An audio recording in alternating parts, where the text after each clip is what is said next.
Vergil Ortiz versus Fredrick Lawson, 12 rounds in the 154-pound division. Let's get into it. Let's start with Vergil Ortiz. 19 wins, no losses, and 19 wins by way of knockout. This is a new way for Vergil Ortiz. We haven't seen Ortiz since his last fight with Michael McKinson. He's had to pull out of 2 fights, 2 different times. First and foremost, I hope he's healthy, right?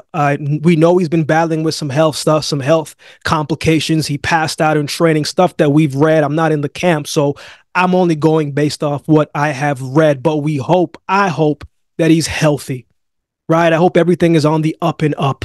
I hope the body's doing well. I hope he's on the clear and everything is in the clear, because at the end of the day, man, like, health is everything. Right? Health is everything. You can't do anything in this world if you don't have the health to be able to do it. So if you're watching this today, do me a huge favor. You know this already, but this is a reminder. Please take care of your health. Everyone watching this video, make sure you're doing the right things for yourself.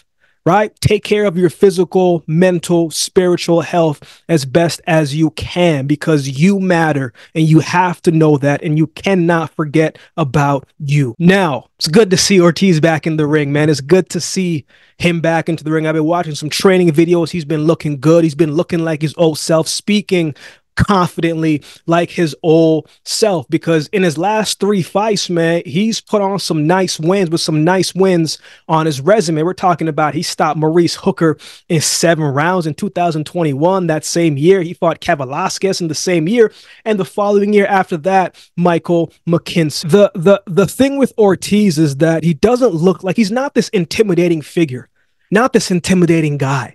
But until you get into the ring with him, you realize, whoa, like, yo, this guy punches a lot harder than I thought. But not only is a guy that can punch hard, not only is he a big puncher, but he's also got hand speed. He's accurate with his punches. He goes to the body with force, right? And his hand speed makes his combination so much more sweeter and beautiful to watch. He's also got this other thing, man, where there's a... in certain sports, you need a level of meanness to you. And in boxing, you need a little bit of that. Ortiz, he's got that meanness to him. He's got that switch, right? Because when he throws his punches, man, he's got that edge to him where he's not just trying to hurt you. Like, he's trying to punch through you. Like, that's the type of edge and meanness that he has inside of the ring, and the power he backs it up with. And 19 knockouts, 19 fights. Who do we know that has done that? I mean, Artur Beterbiev comes to mind, right? It goes to show that he knows how to close out a show when his opponent is hurt. I remember when he caught Kevin Salgado with that body shot, that left hand that dropped him, and it looked so painful that when he hit it, like, I felt it. Like, I had to grab my rib cage. You know what I'm saying? He's got that natural power. Not everybody has that in the sport of boxing. And another fight, remember what he did to Herrera, right? And he caught him with the right hand that didn't just stun him in his stance, but looked like it literally knocked him out where he got hit. Like, his body just froze before it fell to the ground. Crazy power. Ortiz also, man, he's one of those guys that I think likes adversity, right? He likes the pressure. He likes to fight. Like, he likes to brawl. He welcomes that type of aggressive fight, right? He's a guy that will go wherever the fight needs to go. He trusts in his skills, right? He trusts in his power. He sets his shots up well when he's not rushing it and not headhunting. He sets good traps. He fights on the inside very well. And I saw a lot of patience in his fight when he fought Kevin Velasquez, right? Kevin Velasquez is one tough cat, right? We know his resume. You know, he's been in there with Terrence Crawford and a few others as well, too. Even though he lost, he gave Bud a great fight until, you know, Bud was able to close out the show. So Kevin Velasquez is a tough fight. It's not an easy fight for anybody, especially at that time. But that was a fight, man, where Ortiz just broke Kevin Velasquez down. He got dropped like 5 times in that fight, if I remember. And the last time that he got dropped, man, he just stood, he was on his butt on the canvas, just looking down like, what is going on? Like, what am I doing wrong? Like, he was just mentally defeated. In life, before your body starts to fold, when adversity comes and hits you, it breaks you down up here and your body will follow. Ortiz broke him down mentally, right? and then his body followed. When you're hitting someone with your best shots and they're just firing right back at you, and you're just like, wait a minute, how much more can this guy go? Like, I'm hitting him with my best stuff and he's firing right back. But at the same time, Ortiz got caught with the right uppercut that wobbled him from Cain Velasquez, right? And he fell to the canvas, but it was scored. It was scored as a slippage and not a knockdown. You have your opinions on that. So Ortiz had to get himself together once he got up off of the canvas and regrouped himself, right? He was too much offensive in that fight, right? And he came back stronger when he was in that type of adversity, right? When his legs were wobbled, he came back even stronger the following rounds. It was a fight where I also thought, man, and this is kind of one of the things about Ortiz and a young fighter, man, I think sometimes he fights a little too emotionally attached, right? Where if he gets hit, immediately he's trying to respond. And that isn't always the best thing to do, right? You can't just be going into certain positions, getting hit, and then trying to get your lick back right away, that you go in with your chin up and you put yourself in a position that you don't want to be. So that's something that he's going to definitely need to work on moving forward, right? His defense is good, but he's going to be hit. He's there to get hit. He's a come forward type of guy. So even when he gets hit, he's still going to want to come forward. He's just got that type of mentality about him. Let's go to his most recent fight. The last time that we saw Ortiz, man, he fought Michael McKinson. And that was going to be a good fight because McKinson is a guy who doesn't have a crazy amount of power, but he's got very good feet, and the man can box. Like, he does a great job of slipping and moving shots, right? It's funny. He's not a guy who has crazy knockout, but in Michael McKinson's last 2 fights, he stopped both of those opponents by way of knockout. But it was going to be interesting to see, how could Ortiz cut off of the ring? Could the movement of a Michael McKinson frustrate Ortiz and kind of get him off of his game plan we were going to see? Early on in the fight, McKinson was taking the fight to Ortiz early, right? McKinson was hitting him cleanly, straight left hand down the middle, countering him as best as he could, right? Getting through and tying him up when Ortiz was getting too close. But before the round ended, in that first round, man, Ortiz caught him with the right hand that made McKinson's leg kind of wobble a little bit and had him retreating. And in that same round, you know, Ortiz had a cut over his eye due to a head clash, but you saw what one punch could do. It could change the whole momentum of the fight. McKinson fought a good fight, man. That man's a warrior inside the ring. He put his whole heart out there on the line. You know, he had a lot of success in that fight, but he just did not have the power to really discourage Ortiz or to give him something to think about or how he was coming in. Ortiz just kind of just walked forward and walked through everything, right? And eventually, once Ortiz calmed down, stopped rushing his shots, using the jab a little bit more, and remembered his jab, he was able to connect and close the gap a little bit quicker and quicker and quicker. And then those shots started to get through a little bit more. Being a guy who can punch, a guy who has good power, a guy who has knockout power, it's kind of like a blessing and a curse at the same time. Because on one hand, man, you got the power at any moment. You can change the momentum at any second. But on the other hand, it's like you get dependent on that shot.